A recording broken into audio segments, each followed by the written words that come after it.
Well, welcome to the podcast. My name is Father Bill W., and I am an Episcopal priest. I live here in Austin, Texas, and have had the gift of sobriety since December the 27th of 1972.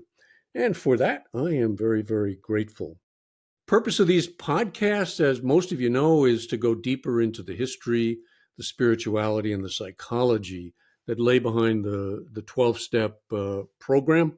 Today, we're going to be covering the psychology, the emotional end of things. We've been doing a series. This is the fifth, I think it is. And our guest has been Laura Swann. We go way back when. And she is the author of a new book. It is titled Men and Emotions. It is a Thing.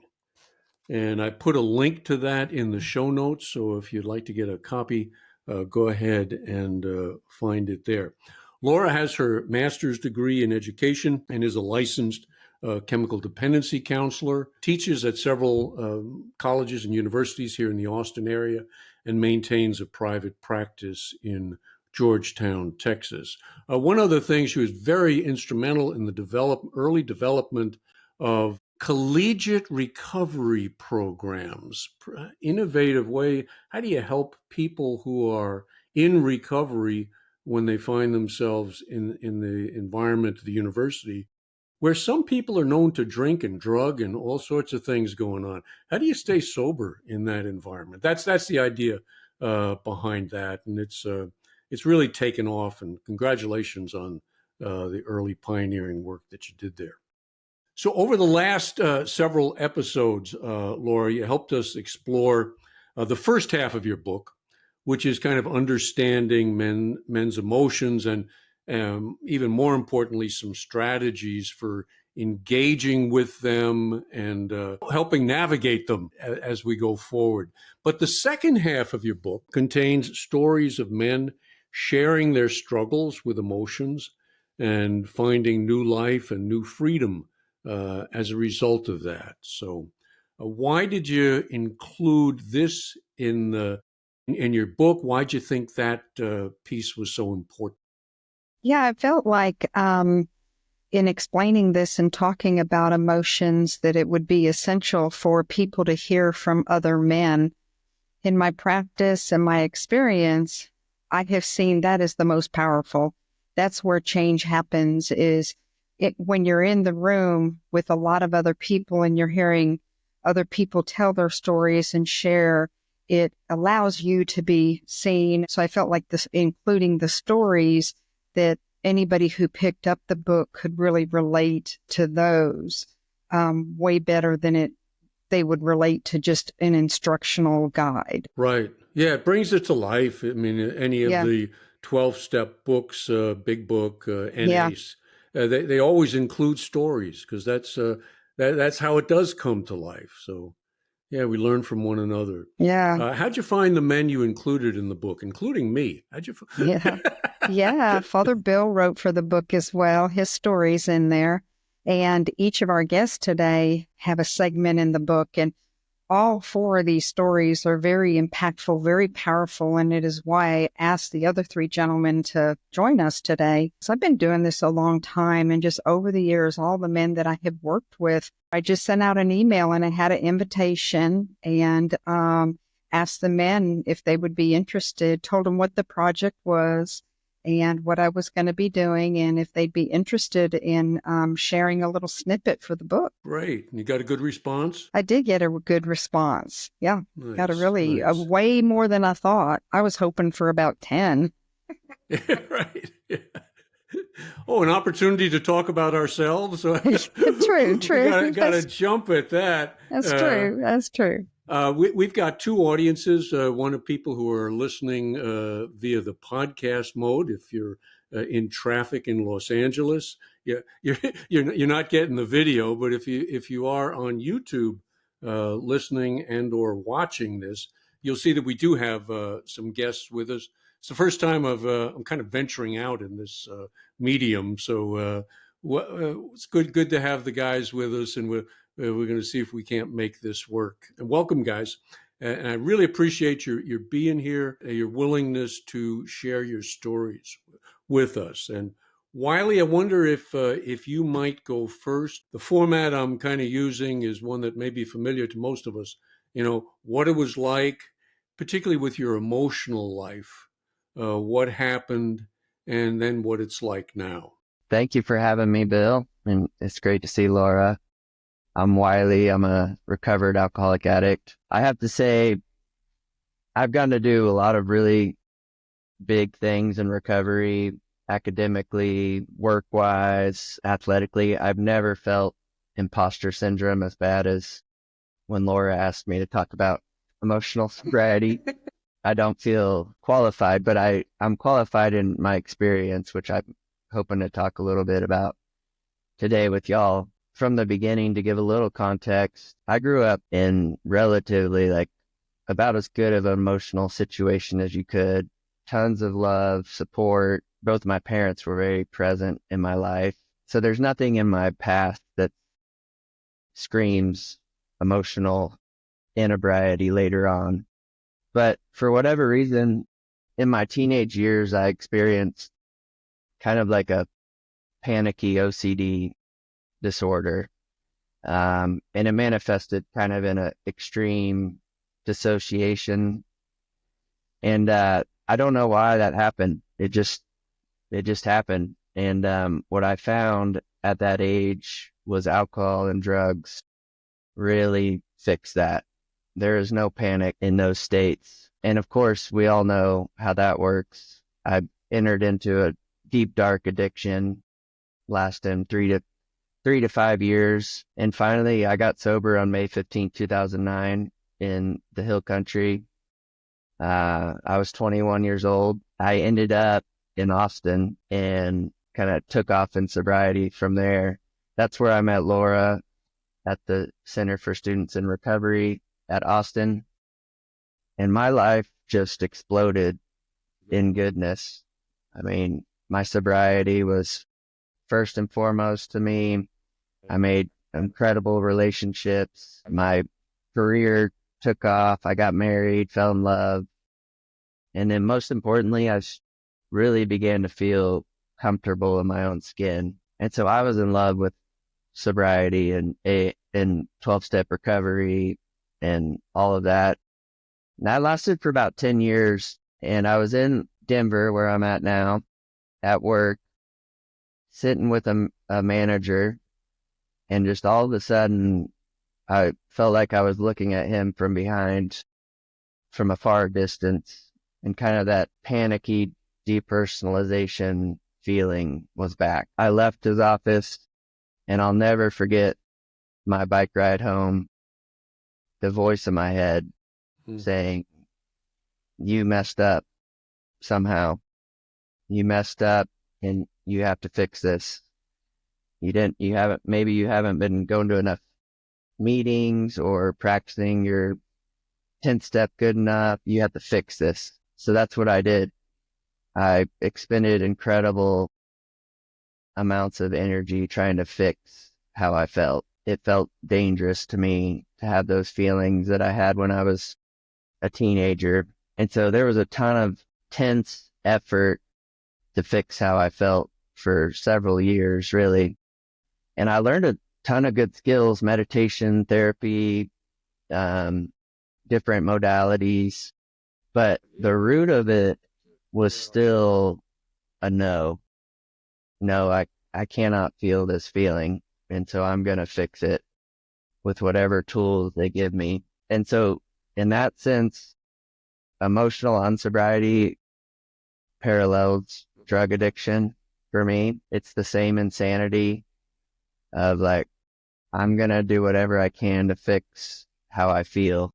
Mm-hmm. And I'll go to insane lengths to change how I feel in recovery. And I'll do the same things to try to feel better that I know don't work until I hit a rock bottom with emotional unsobriety. That was slow for me. And I still hit step one with it. But what finally came into my consciousness was a line from one of the 12-step literature. The needed power wasn't there. The needed power is not there for me to fix how I feel. I would love to be happy and joyous and free all the time. And if I could, I would do that. But the power is not there to do that. And so what that did was a space started to create around the feelings that I don't have the power to not feel anxious if I'm feeling anxious, or sad if I'm feeling sad. And that kind of turning toward the feeling and not trying to fix it, that created space and kind of saying, yes, I'd rather not feel this way today, but that's what's here. And the no has slowly started to disappear in my life, which has been an incredible freedom to not say no to myself anymore. Some of the tools, just to wrap up a little, that have been helpful for me, probably the number one for me is just to continue to show up and talking. I have a big support community that I talk to regularly. Simplifying my life. I'm prone to make my life very busy to avoid being alone in my own emotions. So simplifying a bit. And then the number one tool for me personally has been meditation. I practice what's called centering prayer, but really it's a practice. I'm just going to spend 20 minutes every day, not trying to fix anything or strive for anything, but just to let go over and over. If I see that I'm a little anxious that morning, instead of like trying to fix it, I'll just watch the mind try to want to fix it and let that go kind of over and over. And that's been an incredible practice to me. But really, in my experience, none of the tools have ultimately done the job when there's still the underlying no to how I feel. And working with therapists and being in a community and practicing meditation, how I see that is it kind of tilled the ground for me to start saying yes to how I felt. And then the tools just really kind of expand that yes over the years that I've been practicing this. So that's kind of the really brief story of my emotional sobriety as of today. It will continue to change. More will be revealed, huh? More will be revealed. It's truly felt like a second surrender and a second beginning of recovery. So I'm happy to talk about it, and I think there should be more communication about it in recovery community. So thanks so much for having me be here. You used a term I'm not familiar with, but I love it: unsobriety. You experience, so I get this picture like you're watching your mind, you're watching what's happening there, and when you're detecting this state of anxiety, you also call it depersonalization. Mm-hmm. I had this image of it's like a big, deep, dark hole. Yeah. That I'm kind of walking around. There's a danger that if I could fall into it, been there, done that. But this time I'm not going to run away from it. I'm going to meet it, observe it, and in some ways engage with it. That's right. Yeah. Turning towards it. Turning towards it. Yeah. Yeah. You worked with a therapist, I understand, who helped you gain a new relationship with it. That's right. We're runners. We come up against something that's, I'm going to get the hell out of here, including thoughts and feelings and emotions. But that's not what you were taught to do. Right. And running can look like trying to fix it for me. Yeah. And it turns out this was where the therapist really helped me. Was I actually don't mind anxiety. I'm in Colorado and I ride my bike 35 miles per hour down the mountain. I do all kinds of stuff that bring up anxiety and kind of let out a yelp of joy. He helped me see that it wasn't the anxiety that was the suffering. It was the desperate attempt to manage it and Yeah. tell stories around it. And that to me is the unsobriety part of it. Very nice. Very nice. That's helpful. That also connects to the control of not That's being right. able, whatever it is, whether it's an emotion or a feeling, or it goes back to the control, which, is so step one and step two. I mean, that we can't control that. Yep. I'm going to control how I feel. Right. Where the Right. bicycle, you could have complete control over that, right? You're in the handlebars, you're going down the mountain, you can stop if you need, you still have some control.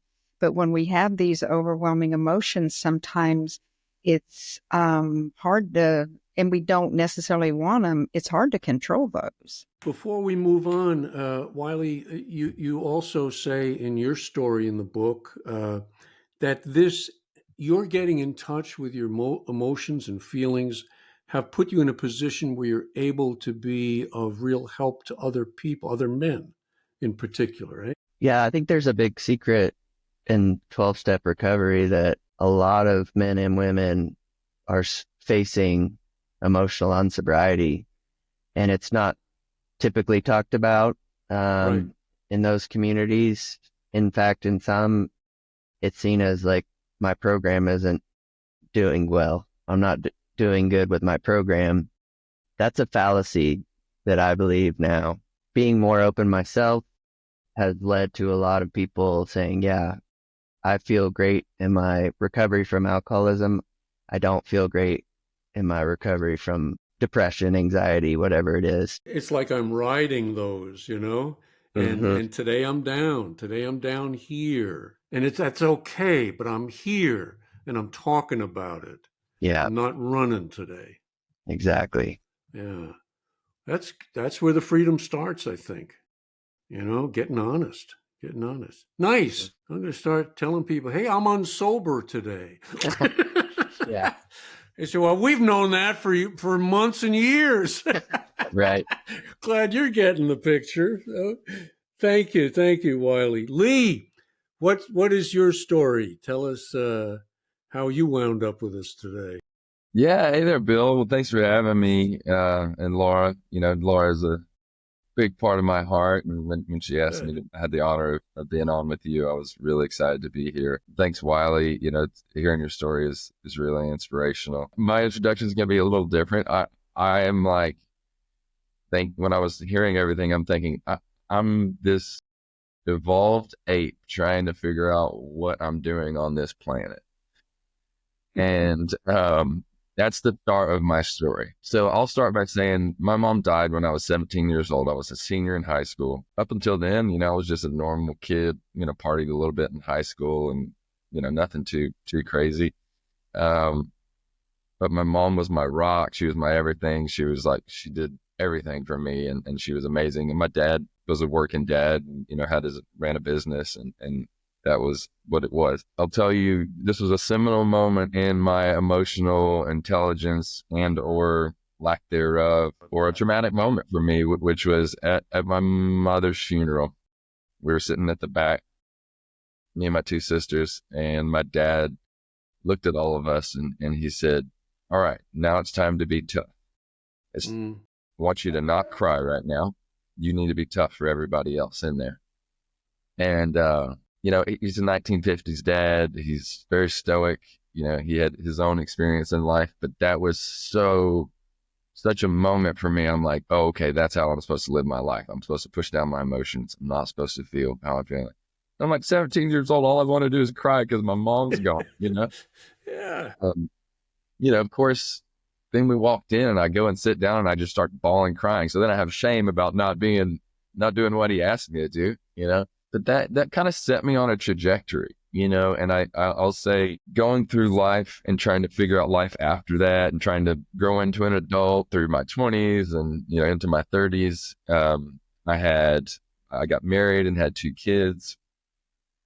And as life evolves and life gets hard in lots of different ways, emotions and feelings stack up and it becomes a bit overwhelming, or can. And if you don't have the tools to look at it, address it, say, how am I feeling? Why am I feeling this way? If you've sort of been, taught to just shove it off to the side, for me, it built up like a churning black hole around my heart. And the only thing that I knew to do that everybody else was doing was to drink. I have a couple drinks at night, and then it would kind of soften it, it would kind of push it down, and then I have to repeat the cycle the next day. It's not a sustainable model, but it worked for the time that it worked. Right. Until it doesn't. Until it doesn't, right? Until it became a real problem. I jumped into sobriety not by choice, but by ultimatum, by someone who loved me very much and said, I've had enough, Yeah. And so I jumped into sobriety. I got into program and started working the steps. And I'll say the turning point, I think, in when emotional intelligence started to become a huge part of my life is the 4th step. So when you got to really look at what's happened in your life, what you've done, maybe what people have done to you, where you feel like you've been wronged, and the way I was taught, it's like, look at that 4th column where, what are the pieces that you're carrying today because of all this old baggage? Right. And that's really where emotional intelligence comes in, like a bright shining light. Like, all right, well, if you don't work on this stuff, you're not gonna fix what you got going on. Yeah.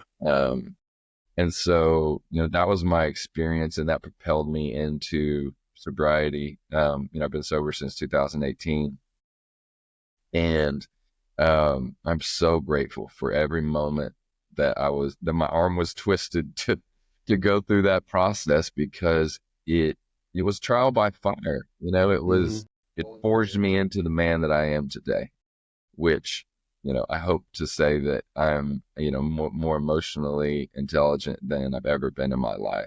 That was huge. And having a sponsor, having a mentor, having somebody that can walk through, another man, and I think we acknowledge that, the feminine and the masculine, it makes a difference, right? And women need that from their side, and a man really needs to be mentored. And so today, what that looks like for me is, as Wiley said, helping other men, who may have had a similar experience to me, who may have had, a sort of stoic upbringing, and push your emotions down, start to really be able to normalize a man being able to look at his emotions, deal with them, not push them down, look at them head on, and say, how am I going to work through this? One of my favorite phrases now is I want to be a man among men. And for me, emotional intelligence has everything to do with it. It has to do with balance, right? Like, I think the polarity of being one way or the other way is, for me, not a good path. You cut yourself some slack in your story, I saw, to discern what is the feeling that I'm experiencing right now. It's not that I'm instantly in touch with them. Just like that time when your mom died, and you're feeling grief and shame at the same time. It's confusing, isn't it? Yeah. And so sometimes I don't know what I'm feeling. One of the pioneers said something always has struck me as so important.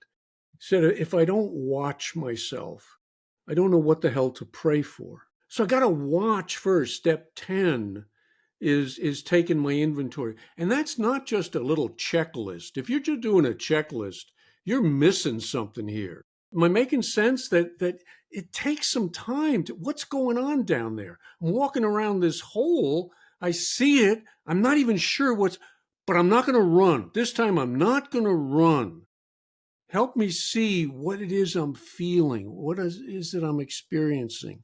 And be gentle with yourself in doing it. It reminds me, too, of, I think, our 3rd podcast, Bill, when we talked about the 9 strategies, or maybe it was the 2nd one, in the book, there's the 9 strategies, and we talk about awareness and we talk about sitting with our feelings. I mean, Sit with them, yeah, those principles are, how do we get in touch with those emotions? How do we deal with those emotions? And hearing both Wiley and Lee, it reminds me, I hear all those principles coming out right and left. Yeah, and I think you're totally right, Bill and Laura, and I would challenge back to say that, like, yes, it requires a mentor to make sure that you're doing that step, whatever, step 10, whatever that means to you.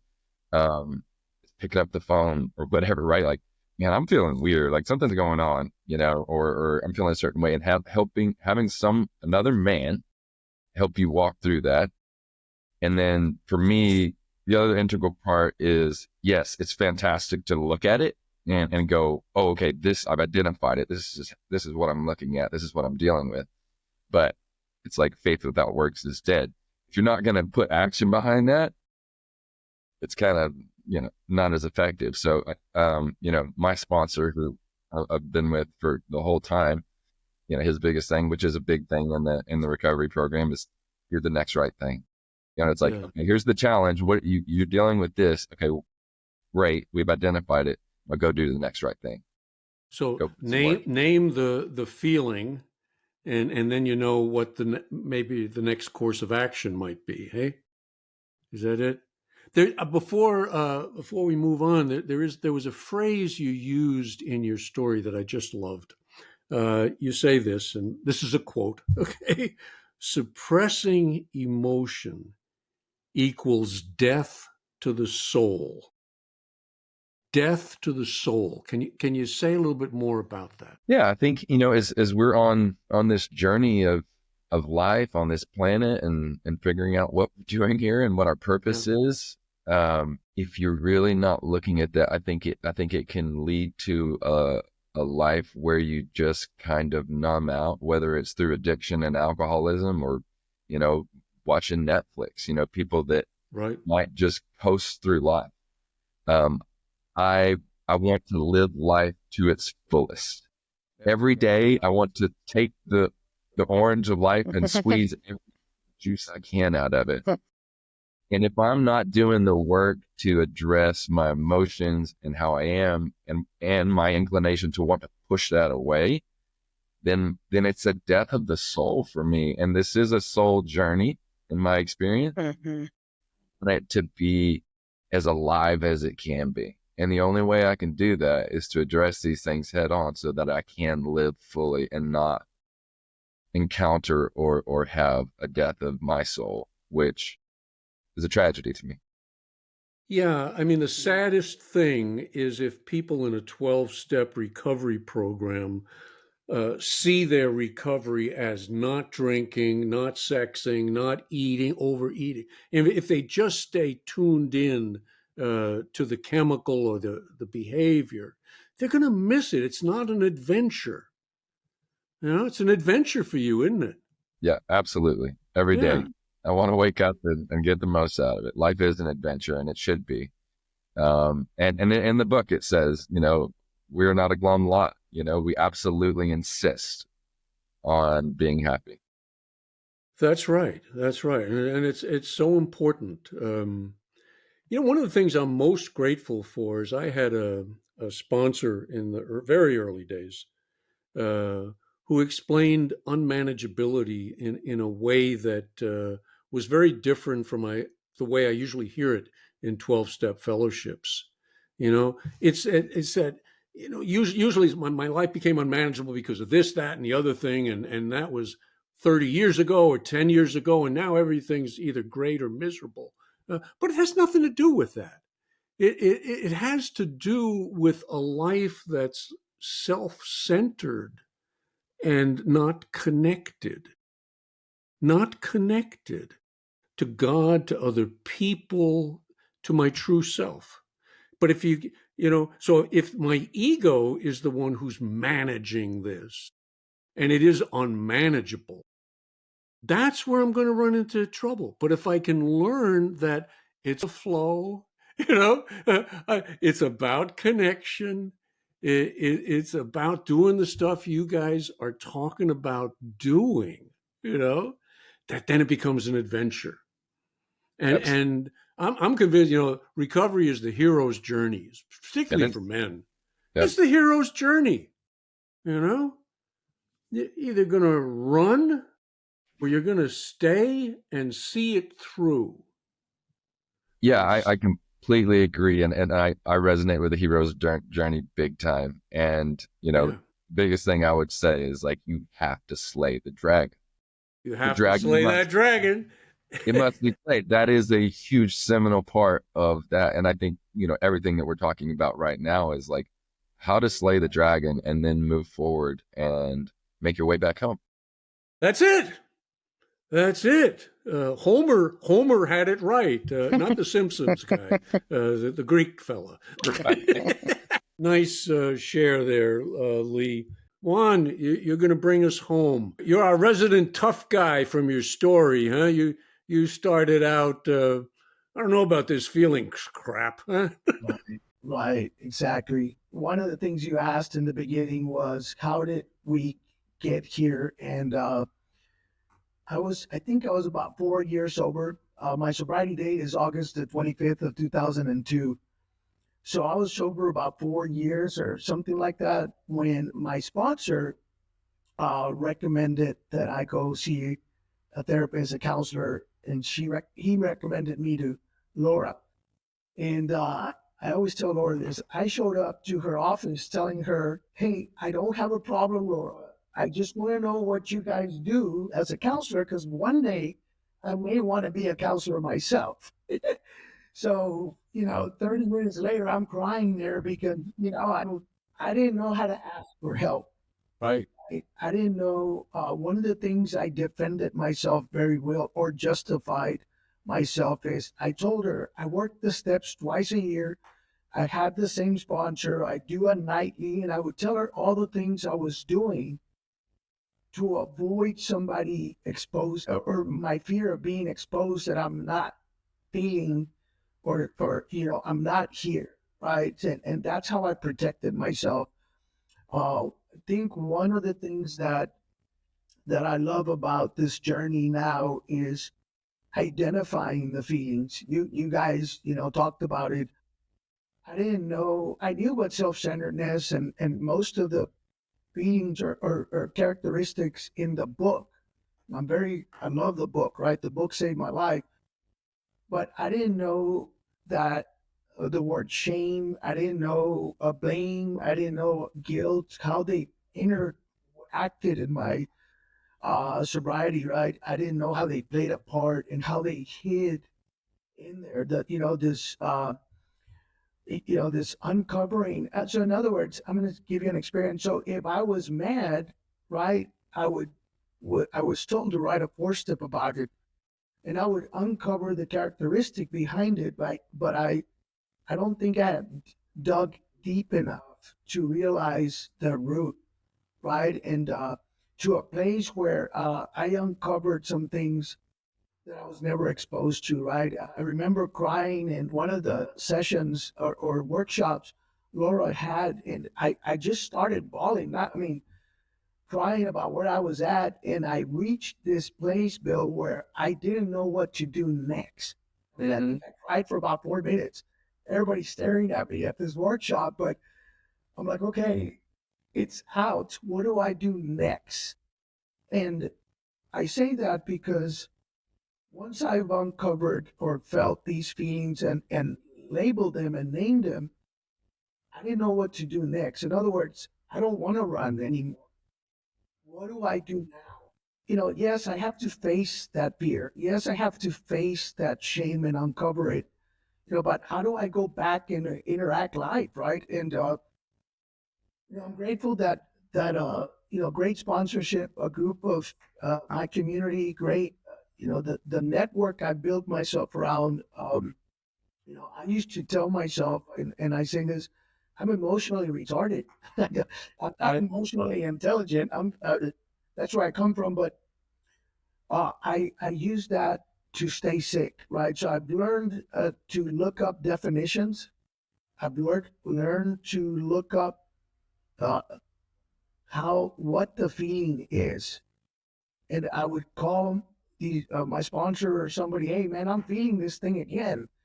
I thought we had talked about it. It's gone. Now it's manifesting. It's way over here. And it would come up again, and I would feel the shame back again because I thought I was clean. I thought I'm supposed to be this perfect guy. My sponsor said that feelings and character defects had one thing in common. He said they're extremely loyal. They'll always come back. Nice. That's nice. Yeah, and today I think you guys hit it on the nail when, the book on page 55, I get you, Lee, man. I want to live life to the fullest, man. I wake up and there's a pep rally in my head and, it's going to be great, man. And I can't wait to go out in the world. Page 55 for me was huge. I've been looking for God all my life up there somewhere in the sky because that's where everybody pointed. And I was told that I can find God on page 55. What page 55 showed me was that deep down within every man's children, there's a fundamental idea of God. And then it said, it might be obscured by calamity, by pomp, or worship of other things. And that's what we started to unpack, is the calamity, right? Because the only way to get access to that power, what that page told me, was to unpack that, right? What's the calamity, right? I'm a drama queen, right? If things don't work out my way, oh my gosh, nobody loves me, I'm short, all this drama thing, I'm not going to make it, I'm not educated, and the list goes on, right? And, facing fear, the acronym for fear was face everything and recover, not F everything and run, right? And you guys taught me that, right? I'm afraid, like today, I was never able to tell on myself and say, is anybody else anxious here? I had to act my way, right? And, for me, violence was a big part of my background. I saw a lot of that growing up, so I acted like a real man, right? And for a long time, I played that role, and I thought that I had to be someone that I wasn't, right? I don't know how to fight, but I acted like I did. I was scared to death that you guys would find out that I didn't know. So therefore, I'm weak. And, my dad, one of the messages I heard growing up is that if you tell on yourself what's going on, then you'll be vulnerable. Somebody could take advantage of you, right? If you're a fighter and you tell people your arm is broken, then, you're going to get attacked. And so, a real man doesn't tell on himself. And so it was bottled up, everything. And for me, when I drank, I became this explosion. Yeah. It was almost like I would look for the biggest guy in a bar to fight with him. So all the other guys knew that, don't pick on me, because I was really scared, right? And today, I do pick up the tools. I do tell on myself in a way where I'm trying to stay focused on the solution, right? There is a solution, right? Any problem, right? Today, I gotta say this: I'm a dad. I'm a business owner, right? I've been sober for a good while. I'm very involved in the community, right? And I got asked to be in a board of directors 2 weeks ago in this recovery place. And, the first thing that comes to my mind is fear, right? I want to stay here. And I showed up and visited and took all the information in because, the messages I got really quick in the program that helped me overcome those fears were, it's not about you, Juan. You guys nailed it. There's other guys that are struggling with the same thing. And what I took from the work was when I shared it back to someone else, right? When I did the work with somebody else, it's you, in the process of you helping someone else, I get the healing part of this process, right? I get to walk free, and day by day, right? It's a journey. I was trying to achieve sobriety, perfectionism, right? I wanted my sobriety to be perfect. You know, look, I got my list. I did the checkbox, right? I learned today that I want to be in harmony with life. It's going to be ups and downs. That's part of the process, right? Yeah, you used a phrase in your talk that you also used in the book, and I thought it was very, very insightful.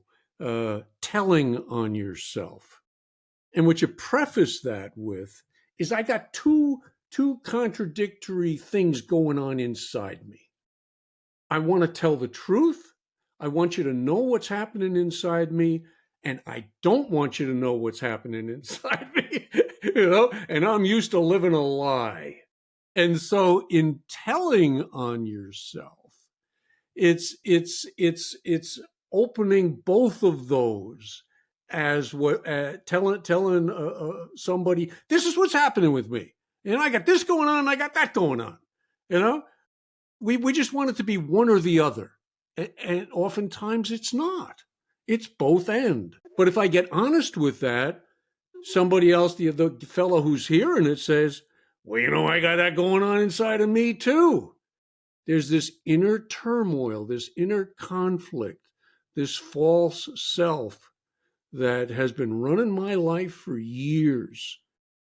And he ain't gone, he ain't gone, But I want to catch myself a little earlier when he shows up. I think too, what I'm hearing, and each one of you guys have addressed it a little bit, was about vulnerability. And it's difficult sometimes to be vulnerable. And that's a lot of what the first half of the book is about, is the stereotypes and the stigmas and the challenges that men and women as well face in, dealing with their emotions. There can be a lot of stigma and a lot of vulnerability. Courage is the ability to show up and do it anyway. Even if we have those feelings. And I love that each one of us have kind of talked about, we have those feelings, but we're going to show up and do it anyway. Exactly. And then find out we ain't the only ones having those feelings. I know. And it's so wonderful. Yeah. But it's also a testament to, Bill, learning where it's safe to be vulnerable, because important point. Go ahead. Really important point, because we don't want to just be vulnerable at any place, any time, and with anybody. It is a lesson that we learn. It's a skill that we learn, and we can go in and to any situation, and we can decide based on that situation, the level of vulnerability in which we want to share. And sometimes we share a 10, and sometimes we share a 1. And it's our choice at any given time. It's our choice. Yeah, and sometimes a sponsor who was perhaps helpful at one stage of the journey may not be the guy who's going to be able to take me to the next stage of my journey. That's right, yeah. Without naming names, am I making some sense here? I would totally agree with that. Yeah, I had a fantastic, amazing guy that started me out, and we spent several years together, and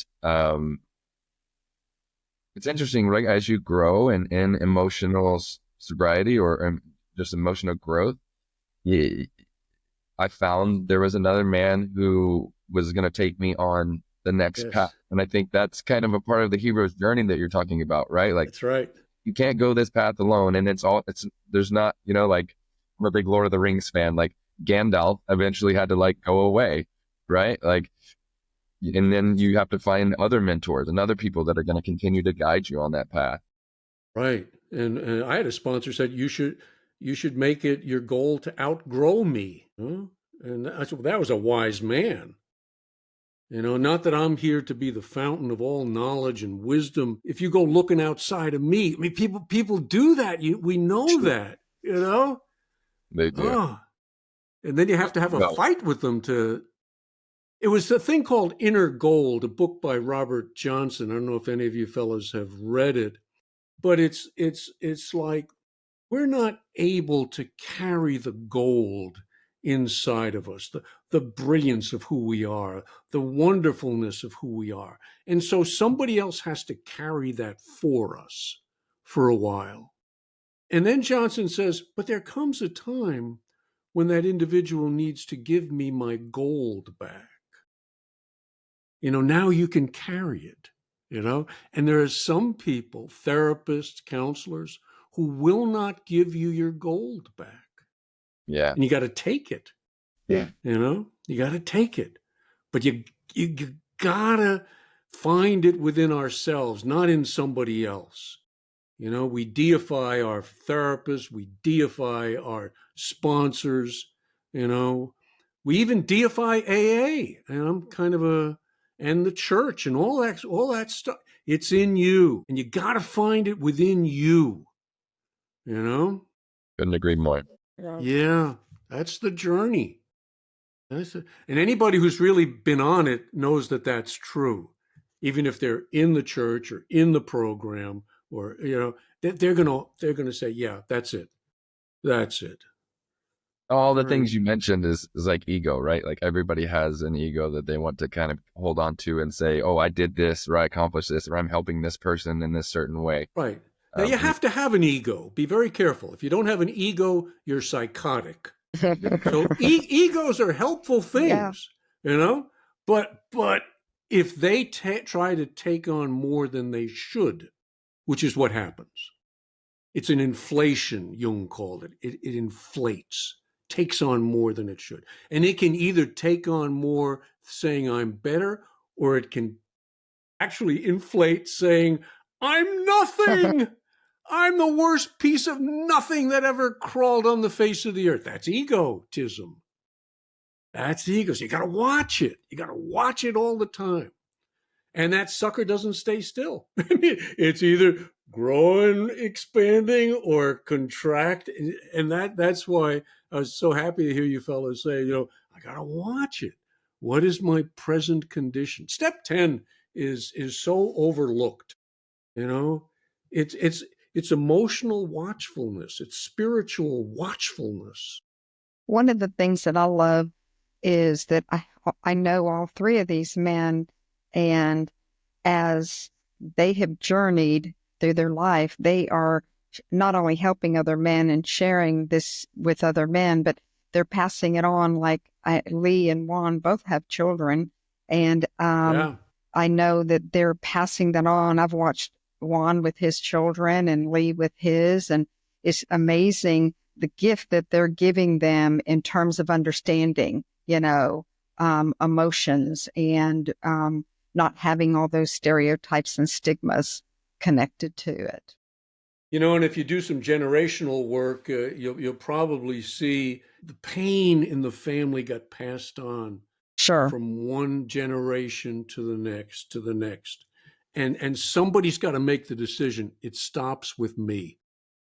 I love that you said that, Bill. I'm sorry to interrupt, but this is such a big passion for me, like breaking generational trauma. Yes. I have two boys. They're 13 and 14. And they are going to be different men. They're going to understand what it's like to be a man different than I did. Right. That's right. You're not going to be ashamed by this. Right. I like also, I like that Wiley shared, because I've worked with numerous clients before that, like Wiley shared, he came from a family that was very loving and caring. And I think that's important for us to know that it's, many of us have generational trauma, and we do have, family of origin stuff, but many people in recovery, or some people in recovery, don't experience that. And I think it's really important to know that, and also not feel, oh my gosh, I don't have this or I don't have that, so I shouldn't be experiencing that. We feel more shame because we've had it or we haven't had it. So Wiley, I don't know if you can speak to that or you have any feelings around that, but. Yeah, and that's why I mentioned it. I wanted to normalize it a bit, that you can come from a perfectly healthy family and still experience these things. And I also experienced what you just said, Laura, that shame of it.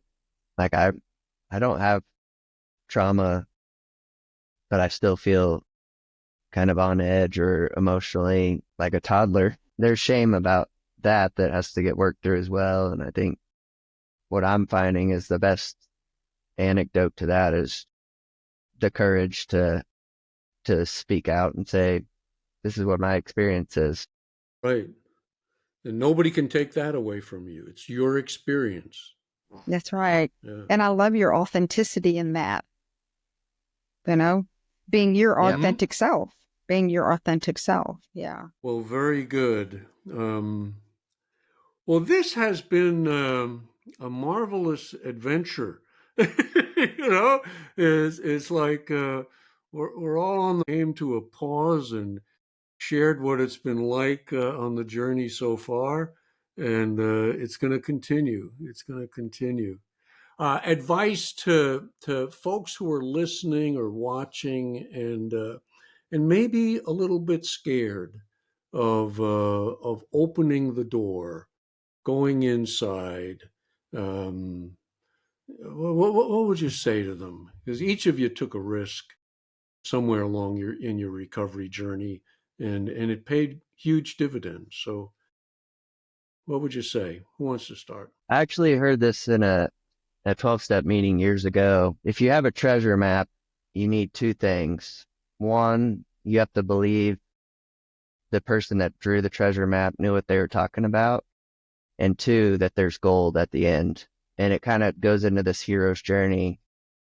My advice is that there's a lot of people who have drawn this treasure map in front of me and us that we can trust. And there's a lot of people that have found gold at the end. And it's scary. There's dragons, there's ghouls, there's gold at the end. And there's some that I can't trust. That's right. Trust your gut with that. Listen to it. There you go, Bill, Yep. talking about those emotions again. Those emotions, that's right. Something's ringing true or it's ringing false, So there's both kinds out there. Nice. Thank you, Wiley. Lee, what you got for him? Advice? Yeah, I think, and I hope that we're ushering in a new generation of men who are able to be emotionally vulnerable.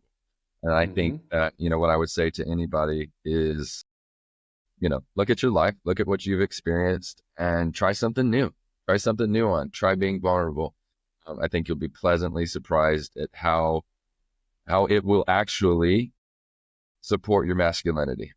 I feel that I'm more of a man because I can cry than someone who might not. Like, it doesn't make you less of a man. You actually become more masculine and more comfortable in your own skin when you're able to be vulnerable and to be emotional about what's going on in your life. And if we can change or make a shift in that, I think that the world will be a better place.